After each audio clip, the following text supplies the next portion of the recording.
8 বছর পর শ্রীলঙ্কাকে টেস্টে হারিয়ে দেওয়ার খুব কাছাকাছি পৌঁছে গিয়েছিল বাংলাদেশ। পঞ্চম দিনের খেলা নির্বিঘ্নে চললে ফল হয়তো বাংলাদেশের পক্ষে আসত। তবে দিন বৃষ্টির বাগড়ায় প্রায় 3 ঘন্টারও বেশি সময় খেলা বন্ধ থাকায় অর্ধেক দিন বাকি থাকতেই নির্ধারিত হয়ে যায় ম্যাচের ভাগ্য। শেষ পর্যন্ত জয়ের হাত ছোঁয়া দূরত্ব থেকেও ড্র মেনে নিতে হলো বাংলাদেশকে। ম্যাচ শেষের পর স্বাভাবিকভাবেই প্রশ্ন উঠতে পারে, বাংলাদেশ দ্বিতীয় ইনিংসে লিড 300-র কাছাকাছি না নিয়ে 250 রানে ইনিংস ঘোষণা করলে বলাররা লঙ্কানদের আউট করার জন্য যথেষ্ট সময় পেত কিনা। এছাড়া দ্বিতীয় ইনিংসের শুরুর দিকে বাংলাদেশের ব্যাটাররা আরেকটু দ্রুত রান তুলে ফলাফল ভিন্ন হতে পারত। এই গল টেস্ট দিয়ে শুরু হয়েছে টেস্ট চ্যাম্পিয়নশিপের নতুন চক্র।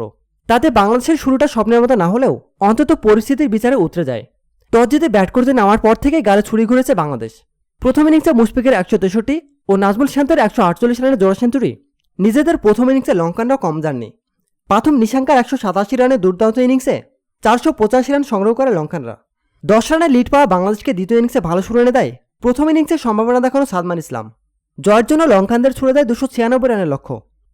তবে নিজেদের দ্বিতীয় ইনিংসে 4 উইকেটে 72 রান তুলে ম্যাচের বাকি সময় পার করে দেয় স্বাগতিকরা। 23 রানে লঙ্কান টপ অর্ডারের 3 ব্যাটারকে সাজঘরের পথ চেনান স্পিনার তাইজুল ইসলাম। তবে শেষ পর্যন্ত ড্র নিয়ে সন্তুষ্ট থাকতে হয়েছে লাল সবুজের প্রতিনিধিদের। প্রতিনিয়ত খেলাধুলার আপডেট জানতে খেলাযোগ টিভির সাথেই থাকুন। এতক্ষণ আমাদের সাথে থাকার জন্য আপনাকে জানাচ্ছি বিশেষ ধন্যবাদ।